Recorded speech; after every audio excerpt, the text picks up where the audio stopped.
reason that leadership must be a process is because leadership is many-faceted. In fact, think about it for a moment. There are 21 irrefutable laws of leadership. Just the very fact there are 21 laws of leadership tells you you just can't absorb it, or you can't learn it, or you can't apply it instantly.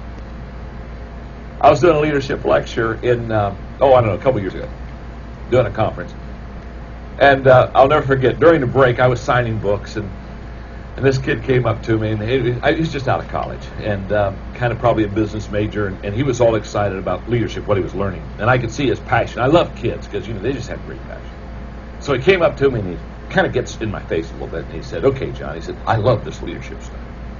He said, I've been listening to you all day. So I got a question." I said, "What's your question?" He said, "What's the one thing I need to know about leadership?" I said, "Oh my." So I sucked it up to get energy. Here we go. Got to match this kid's intensity. So I looked at him, and I kind of got in his face.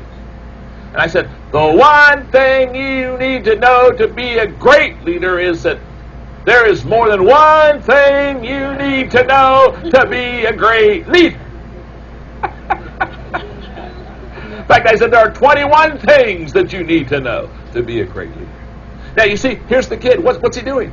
He's trying to take leadership and condense it. He's basically wanting me to fast food leadership. He's wanting to come to the window of leadership and get a sack of leadership. You know what I'm saying? And take off down the road with this sack of leadership and kind of eat it on the way and come out of the car as a great leader. Can't happen. Why? Because leadership is many-faceted. Let me explain. Look at your notes for a moment. We've already understood that, first of all, leadership is influence. So it certainly is the ability to influence people, but it's more than influence. I can show you people that have influence, but they're not great leaders. Isn't that true? Well, it's also, secondly, navigation. The ability to take people from point A to point B to point C. So there's a navigating principle of leadership, and yet I can show you people that are tour guides that aren't good leaders. Or thirdly, it's empowerment. It's the ability to take people and empower them. Of course it is. To be able to put belief in people and let them go to a higher level on their own. But it's more than empowerment. Number 4, it's relationships. It's getting along with people. And yet I know people who get along with me very well, but they can't lead anything. Number 5, it's timing. There's a huge amount of timing that's involved in leadership, and the ability to understand timing. It's huge. In fact, there's a whole law on it. But it's more than timing. Number 6, it's momentum. If you do timing right, you get the big mo going for you. And it's the ability to sense and feel the surge of momentum in an organization, but it's more than momentum. It's more than just getting the big mo going for you. Number 7 is sacrifice. It's the ability to give up so you can go up. Of course it is. And yet I know people that they've sacrificed and they're still not great leaders. You see, you're beginning to catch this. Number 8, it's attitude. It's the way you think. And yet I know people have great attitudes that are great leaders. Now, let me just stop down. Here's what I think it's very obvious to all of us right now. It's very obvious to all of us. And that is, it's many-faceted. In other words, it's the ability to understand a lot of things that make you a well-rounded, mature leader. It's kind of like in the NFL and pro quarterbacks. It's kind of like a rookie quarterback coming into that major league. It's impossible for them the first year to be probably a great quarterback. There's just too much.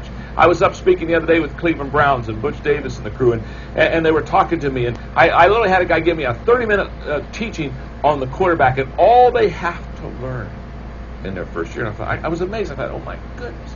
It's, read the defenses and understand the offense and be able to sense the shifts and be able to change the play in a moment. It's a lot of stuff. Now, here's what I want you to know. I think that the problem is, too many times, we try to microwave leaders.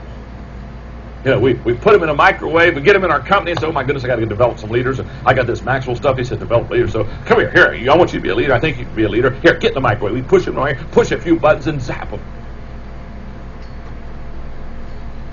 By the way, because we microwave so many leaders, that's why we have so many Pop-Tart leaders, right? If you got a lot of Pop-Tart people in your company, it's because you've been microwaving. We need to quit microwaving leaders And we need to start crock-potting leaders. That's huge. One more thought about this tremendous law of process.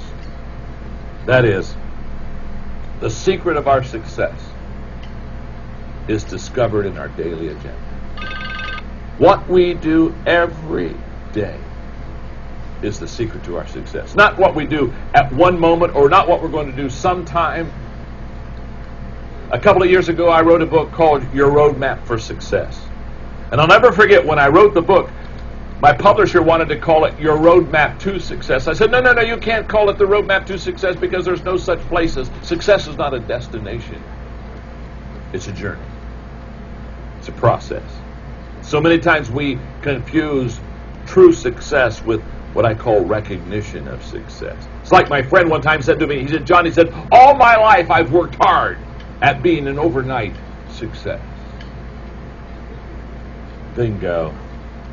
That's so key. It's a process.